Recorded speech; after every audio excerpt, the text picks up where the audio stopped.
ये जो mob justice है, यानी हुजूमी इंसाफ मैं कहूँगा,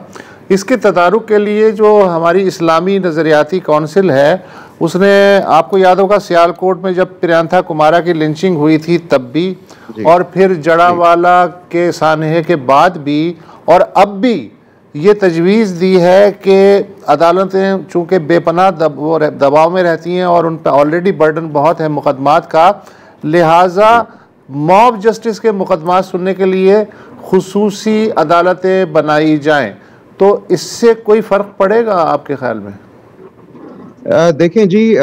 एक अगर आप backlog on the existing court system पे बात करें तो हो सकता है फ़र्क पड़े, लेकिन क्या जो आप मॉब लिंचिंग का, मॉब वायलेंस की जो एक ये बढ़ता जा रहा है फिनोमेना, इसमें कमी की बात करें तो मैं इस्लामी नज़रियाती काउंसिल के ही इस किरदार के ऊपर भी कमेंट करूंगा कि जहां पर वो ये बहुत अच्छी बात कर रहे हैं कि जी एक स्पेशल कोर्ट्स होने चाहिए, वहां पर ही वो अनफॉर्चुनेटली सरगोदा इंसिडेंट के ऊपर उनकी बड़ी गैर जिम्मेदाराना एक स्टेटमेंट आ गई कि उन्होंने ये तयन कर लिया कि वहां पर जो नज़ीर मसीह साहब के खिलाफ एक फख्त इल्ज़ाम लगाया गया है बगैर किसी सबूत के कि खुदा ना खास्ता उन्होंने तौहीन कुरान की है, तो उसके ऊपर उन्होंने जी हतमी फैसला दे दिया और उन्होंने स्टेटमेंट जारी कर दी कि जी हमने ये तयन किया है कि ये हुआ है।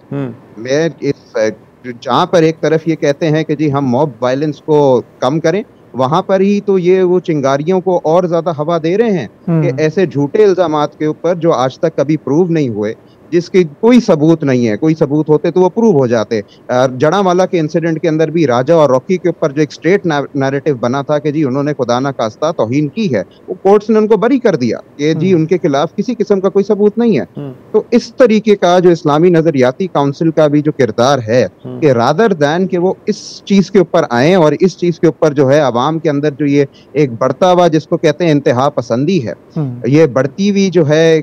वो है कि जी खुदा ना खास्ता कि ये हर एक इंसान के ऊपर ये लाजिम हो गया है कि किसी ने बस फक्त एक इल्ज़ाम लगा दिया किसी के ऊपर उंगली उठाकर, तो जी आप पता नहीं कौन सा सवाब वाला काम कर रहे हैं कि आप जाकर उसको जला के मार दें, रादर दैन के पहले आप असर्टेन तो करें कि जी वो सच भी है या झूठ है।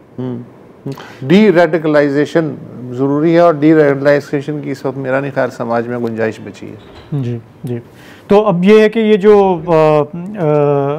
ज़ख्मी हुए थे मारकुटाई में, ये सरगोदा वाले वाक़े में,